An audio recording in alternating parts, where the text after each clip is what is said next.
Good morning class. Enzymes के बारे में हमने ऑलमोस्ट सारा इम्पॉर्टेंट पार्ट कंप्लीट कर लिया था। अब चैप्टर के लास्ट में दो टॉपिक्स है, एंजाइम का नॉमेनक्लेचर और फिर उसका क्लासिफिकेशन। वैसे तो ये इतना इम्पॉर्टेंट है नहीं अगर मैं आपको एग्ज़ाम के पॉइंट ऑफ व्यू से बताऊं, पर क्योंकि ये बुक में है तो हम कह नहीं सकते, बाई चांस अगर आ भी जाए तो हम इसे छोड़ नहीं सकते, राइट।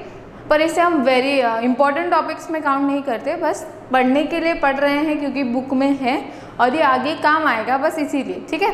तो बस ध्यान से सुनिए, ज़्यादा फोकस नहीं करना है इस टॉपिक पे, बस कुछ एक चीज़ों को बस समझना है, ठीक है। इतना ही ध्यान देना है, ठीक है। तो नॉमेनक्लेचर किया था डुक्लॉक्स नाम के एक साइंटिस्ट ने।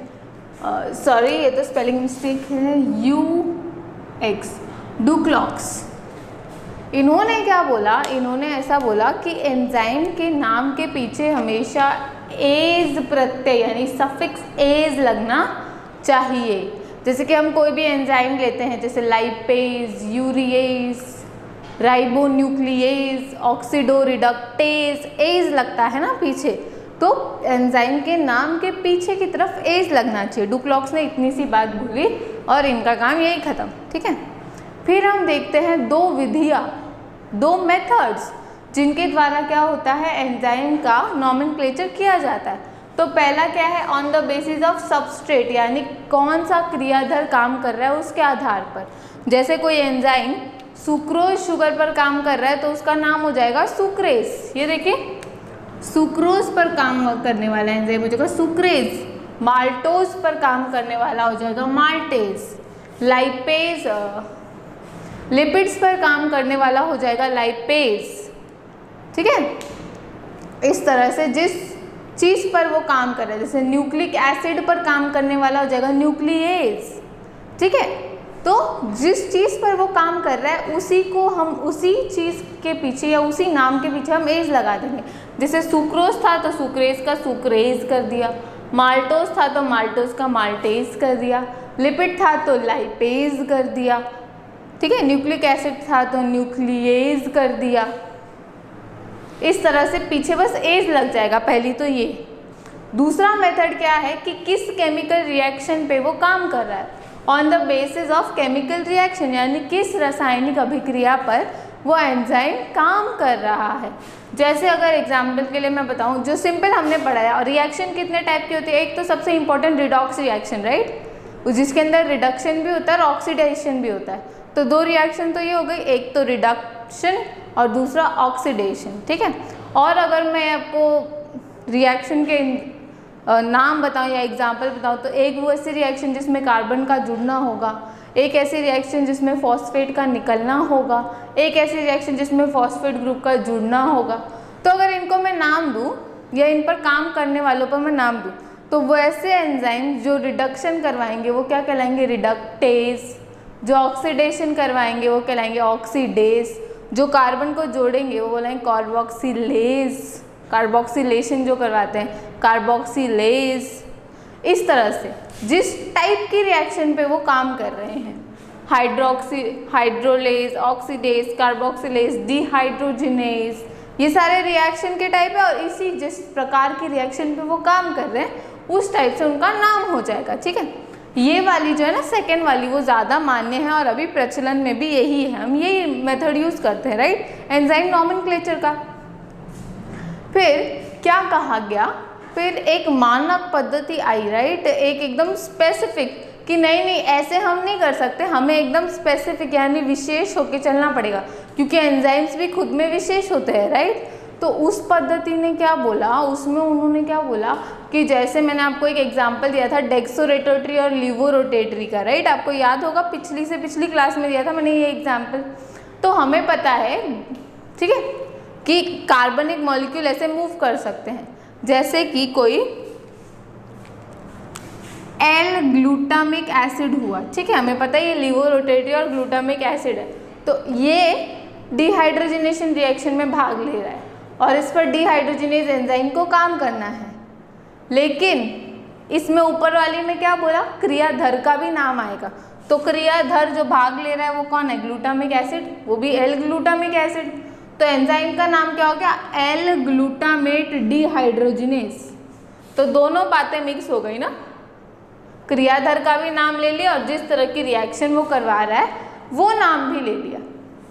पर क्या होता है, ऐसे अगर हम कंटिन्यू करते हैं ना तो एंजाइम बहुत ही स्पेसिफिक नाम हो जाता है। जैसे ये सब ना international union of biochemistry IUB ने 1955 में ये बातें कही और एक दो एग्जाम्पल और दिए, जैसे हेक्साकाइनेज। हेक्साकाइनेज जैसे कुछ स्पेसिफिक एंजाइम, काइनेज एंजाइम का काम होता है फॉस्फेट को जोड़ना। क्या करेगा, फॉस्फेट को लाके जोड़ देगा, काइनेज। ठीक है, तो काइनेज क्या करवाता है, प्लस PO4, राइट, यही तो फॉस्फेट होता है, प्लस PO4 को आके जोड़ देता है। ठीक है, अब हेक्सा, तो इसको हेक्सो शुगर पर काम करना है, तो ये हो गया हेक्साकाइनेज, हेक्साकाइनेज। पर अब मैं इसकी स्पेसिफिसिटी जाऊं तो ये ATP वाली रिएक्शन में डीहेक्सो शुगर पर 6 फॉस्फेट ट्रांसफरेज करवा रहा है, यानी 6 पोजीशन पर फॉस्फेट को ट्रांसफर कर रहा है। ज़्यादा स्पेसिफिक हो गया, राइट। जैसे एक और एग्जांपल लूँ, यूरिकाइनेज। ठीक है, ये यूरिकाइनेज नाम का एंजाइम अगर मैं जगह बताऊँ एकदम स्पेसिफिक, तो ये यूरेट के O2 ग्रुप पर ऑक्सीडो रिडक्टेज का काम करता है। अब मैं एंजाइम का नाम इतना बड़ा बड़ा थोड़ी लूँगी हर रिएक्शन में, राइट, और ये तो याद करने में भी काफ़ी दिक्कत हो जाएगी, इतने बड़े बड़े नाम, है ना। हाँ, इतना स्पेसिफिक है, जब हमें एंजाइम के बारे में हम लगातार पढ़ेंगे तो समझ में आने लग जाएंगी ये बातें, लेकिन ये बहुत ज़्यादा खींची हुई हो रही है ना, बहुत लंबी। इतनी लंबी बातें तो हर एक अलग अलग एंजाइम के लिए याद नहीं की जा सकती, राइट। तो इसीलिए इसको स्वीकार नहीं किया गया, इसको स्वीकार नहीं किया गया।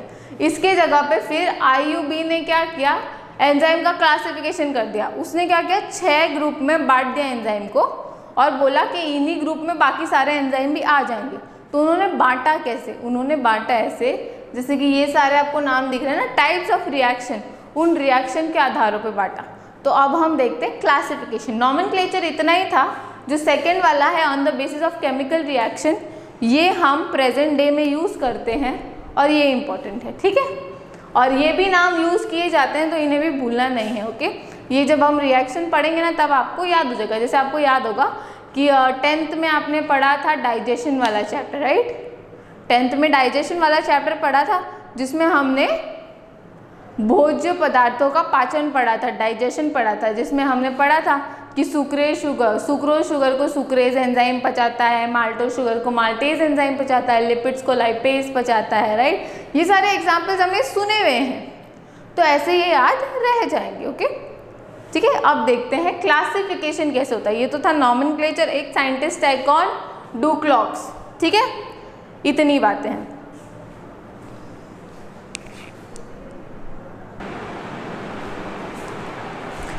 अब जैसा कि मैंने आपको थोड़ी देर पहले बताया, हम क्या देख रहे हैं, क्लासिफिकेशन देख रहे हैं, यानी वर्गीकरण किसने किया। मैंने अभी अभी आपको बताया IUB, international union of biochemistry ने किया। इन्होंने क्या किया, जैसा कि मैंने अभी अभी आपको बताया कि इन्होंने ओवरऑल जितने भी रिएक्शंस होते हैं ना, उनका ग्रुप ले लिया। तो इन्होंने किस नियम या किस प्रस्ताव को रखा, overall formed reaction equation. Overall सम्मिलित रूप से फॉर्म्ड रिएक्शन, जितनी भी रिएक्शन होती है उनका इक्वेशन बनाया और उसके आधार पर इन्होंने 6 टाइप की रिएक्शन निकाली और उन 6 टाइप की रिएक्शंस में काम आने वाले एंजाइम्स को अलग अलग 6 क्लासेस में रख दिया। यानी बेसिकली ये 6 टाइप के रिएक्शंस हैं जिन पर एंजाइम्स काम करेंगे। तो टोटल कितनी क्लास हो गई, 6 क्लासेस, और हर क्लास को अपना EC दिया होता है। EC का मतलब क्या है, एंजाइम कोड। हर क्लास के पास अपना एंजाइम कोड है। तो ये जो ऑर्डर है ना, ऑर्डर मेंटेन रहेगा, जिस ऑर्डर में मैंने लिखा है वही ऑर्डर मेंटेन रहेगा, क्योंकि ऑक्सीडो रिडक्टेज का एंजाइम कोड हो गया है 1। ठीक है, ऑक्सीडो रिडक्टेज का एंजाइम कोड है 1, तो 1 नंबर पे ऑक्सीडो रिडक्टेज ही आएगा। ऐसा नहीं है कि आप नीचे से लायस को उठा के वापस 1 नंबर पे रख दो, नहीं, ये इनके कोड्स हैं आगे। सेकेंड नंबर पर ट्रांसफरेज है तो सेकेंड नंबर पर ट्रांसफरेज ही रहेगा। थर्ड नंबर पर हाइड्रोलेज है तो थर्ड नंबर पर हाइड्रोलेज ही रहेगा। फोर्थ नंबर पर लाइएज है तो लाइएज ही रहेगा। 5 पर आइसोमेरेज है तो आइसोमेरेज ही रहेगा, 6 पर लाइगेज है तो लाइगेज ही रहेगा।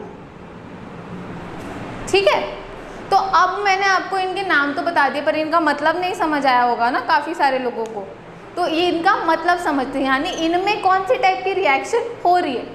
यहाँ पर ऑक्सीडेशन और रिडक्शन, जो रेडॉक्स रिएक्शन होती है उसमें क्या होता है, इलेक्ट्रॉन को दिया जाता है और हाइड्रोजन को जोड़ा जाता है। ऑक्सीडेशन में, रिडक्शन में इलेक्ट्रॉन हटाया जाता है, हाइड्रोजन हटाया जाता है, राइट। तो ये दोनों रिएक्शन होती है ऑक्सीडो रिडक्टेज में या रिडॉक्स रिएक्शन में। तो इन दोनों रिएक्शन में काम आने वाले एंजाइम ऑक्सीडो रिडक्टेज एंजाइम की क्लास में आते हैं। जो ये दोनों काम करवाते हैं वो दोनों इसी में इंक्लूड कर लिए। ठीक है, तो पहले वाले वो एंजाइम का क्लास है जो रिडॉक्स रिएक्शन करवाता है, तो क्या नाम हो गया इन पे काम करने वाले एंजाइम का, ऑक्सीडो रिडक्टेज, ऑक्सीडो रिडक्टेज। अब इसके कुछ एग्जांपल्स देखो। साइटोक्रोम ऑक्सीडेज, जो साइटोक्रोम पर ऑक्सीडेशन की रिएक्शन करवाता है वो एंजाइम क्या है, साइटोक्रोम ऑक्सीडेज। फिर क्या है, अल्कोहल डिहाइड्रोजिनेज, यानी यहाँ से हाइड्रोजन का रिमूवल करवाता है। कहाँ से, अल्कोहल ग्रुप पर से ये एंजाइम, तो ये अल्कोहल पर से अल्कोहल को डिहाइड्रोजिनेट करता है, इसलिए इसका नाम क्या है, अल्कोहल डिहाइड्रोजिनेज, उसको रिमूव कर रहा है। फिर क्या है, रिडक्टेज, जो रिडक्शन करवा रहा है, रिडक्टेज। ठीक है, इस तरह से जो जिस पे काम करेगा वही उसका नाम होगा।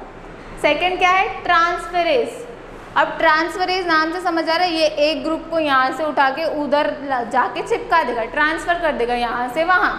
तो जो एंजाइम, जो ये सारी रिएक्शन होती है उसको ट्रांसफरेशन रिएक्शन कहते हैं बेसिकली। और इन पर जो एंजाइम काम करते हैं वो कौन होते हैं, ट्रांसफरेज। इनका EC कोड क्या है, नंबर 2। ठीक है, तो इसके एग्जाम्पल है ट्रांसअमाइनेज, ट्रांसफॉस्फेटेज। तो ये छोटे अणुओं को ट्रांसफ़र करते हैं, जैसे अमाइन ग्रुप को, फॉस्फेट ग्रुप को। अमाइन ग्रुप क्या है, NH2, फॉस्फेट क्या है, PO4-, राइट। इनको ये एक जगह से उठाकर दूसरी जगह पर ट्रांसफ़र कर सकते हैं।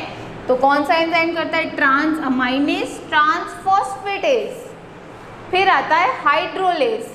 हाइड्रोलेज क्या होता है, ये जल के अणुओं को तोड़ता है, जल के अणुओं को तोड़ता है। यानी अगर किसी भी रिएक्टेंट के साथ में वाटर मॉलिक्यूल टूटेगा तो एक जगह पर H+ आयन जाके जुड़ेगा और दूसरी जगह पर OH आयन जाके जुड़ेगा। यानी जल के अणु को तोड़ने की मदद से कोई रिएक्शन होती है तो वहाँ पर कौन एंजाइम काम आता है, हाइड्रोलेज। कौन आता है, हाइड्रोलेज।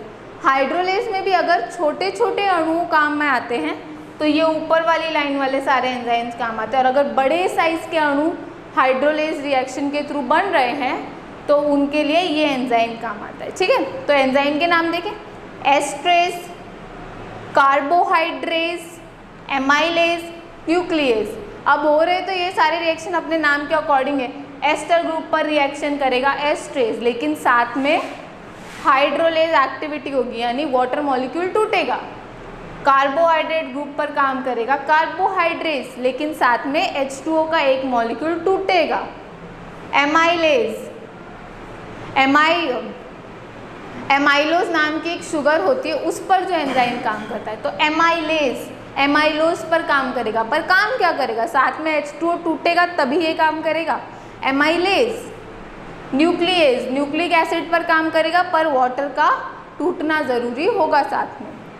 फ्यूमरेज, फ्यूमरिक एसिड पर काम करता है। इनोलेज, इनॉल शुगर्स पर, इनॉल फंक्शनल ग्रुप्स पर काम करता है। साथ में क्या होना ज़रूरी है, हाइड्रोलेज की एक्टिविटी, यानी वाटर मॉलिक्यूल का टूटना।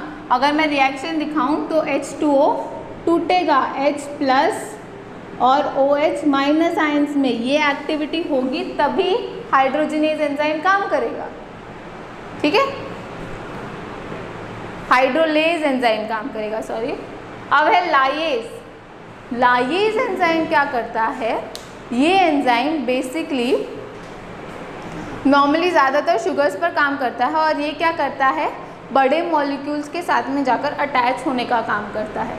तो क्या होगा, लाइएज। एल्डोलेज पर काम करता है, एल्डोल पर, एल्डोल फंक्शनल ग्रुप्स पर।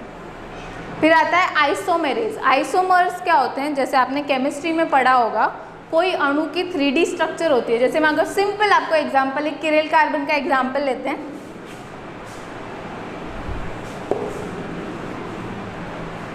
किरेल कार्बन क्या होता है? ऐसा कार्बन जिसके चारों फंक्शनल ग्रुप पर कुछ और है, ठीक है। और यहाँ पर मैं कर देती हूँ C2H5, ठीक है। इसको हम कह सकते हैं किरेल कार्बन। क्यों? क्योंकि इसके चारों बॉन्ड पर कुछ ना कुछ अलग लगा हुआ है। ऐसा कार्बन किरेल कार्बन होता है, ठीक है। अलग अलग फंक्शनल ग्रुप कर दिए मैंने सब जगह पे। तो किरेल कार्बन क्या होता है? जिसके चारों बॉन्ड जो कार्बन से जुड़े हैं सब पर अलग अलग ग्रुप लगा हुआ है। यहाँ पर पहले मैंने CH2 लिखा था, पर यहाँ पर भी मैंने एक एल्केन चेन ऐड कर दी, इसलिए मैंने उसको हटाकर यहाँ पर क्या मेंशन कर दिया? एसिड लगा दिया। तो अब इस पर क्या हो गया? सब अलग कार्बोक्सिलिक एसिड अटैच कर दिया।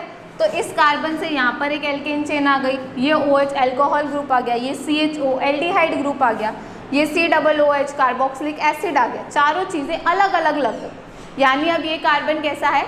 किरेल कार्बन है। अब यहाँ पे मैं आपको किसकी एक्टिविटी समझा रही हूँ? आइसोमेरेज की। अब इसकी 3D स्ट्रक्चर में ऊपर की तरफ OH प्रेजेंट है, नीचे की तरफ CHO प्रेजेंट है, इस तरफ कार्बोक्सिलिक एसिड है, उस तरफ एल्किल चेन है। अगर मैं OH की पोजीशन को यहाँ से यहाँ शिफ्ट कर देती हूँ, और सॉरी यहाँ पे CHO हो जाए और यहाँ पर OH ग्रुप अटैच हो जाए, तो ये इसका आइसोमर हो गया ना, है तो ये उसी कार्बन पर ही अटैच, पर इसने अपनी पोजीशन चेंज कर ली, इसने अपनी 3D संरचना में पोजीशन चेंज कर ली। तो इसको कहते हैं हम आइसोमेरेज या आइसोमर्स। और इस एक्टिविटी पर जो एंजाइम काम करते हैं वो हो जाते हैं आइसोमेरेज। क्या हो जाते हैं? आइसोमेरेज। तो इसका एग्जाम्पल एक है एंजाइम का फॉस्फोएक्सो आइसोमेरेज। ये फॉस्फेट ग्रुप को चेंज करता है। जैसे अगर यहाँ पर मैं OH की जगह पर PO4 लिख दूँ, यहाँ पर एक फॉस्फेट ग्रुप अटैच कर दूँ और इसका ट्रांसफर हो रहा है यहाँ से वहाँ, तो ये हो जाएगा फॉस्फोएक्सो आइसोमेरेज, राइट। आइसोमर अपनी पोजीशन चेंज करते हैं 3D संरचना में, त्रिविम संरचना में। लास्ट है लाइगेज। लाइगेज क्या करता है? कोई भी रिएक्शन जब होती है तो इसमें क्या होता है? कुछ अणुओं को जोड़ा जाता है, सिंपल एडिशन टाइप से जोड़ा जाता है, पर यहाँ पे विशिष्ट टाइप के अणुओं को जोड़ा जाता है, दैट इज लाइगेशन।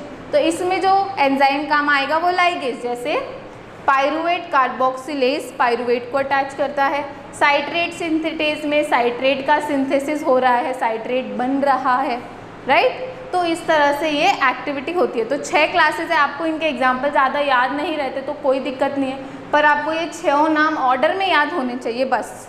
इसमें आपको इतना ध्यान रखना है कि आपको ये 1 2 3 4 5 6 ये 6 नाम ऑर्डर में याद होने चाहिए, क्योंकि इनका कोड ही ऐसा है। 1 इसका कोड है, 2 3 4 5 6 ऐसे ऑर्डर में कोड भी चल रहा है, ठीक है। तो इसीलिए इसको इस ऑर्डर में हम स्टडी करते हैं। इसी के साथ ही एंजाइम का हमारा चैप्टर कंप्लीट होता है। चैप्टर में ध्यान देने वाली बातें आगे के 3 वीडियोज़ वाली थी, ये लास्ट वाला वीडियो पूछा नहीं गया है एग्ज़ाम में, पर ऐसा भी नहीं कह सकते कि पूछा नहीं जाएगा, ठीक है। तो कंसंट्रेट करना है, बस पढ़ना है। ऐसा नहीं है कि तुम जब अगर बाई चांस एग्जाम में आ जाए तो तुम ऐसे देख के ऐसे हो जा रही ये क्या है, ये तो मैंने पढ़ा ही नहीं, राइट। ये वाला एक्सप्रेशन नहीं आना चाहिए। Okay, thank you.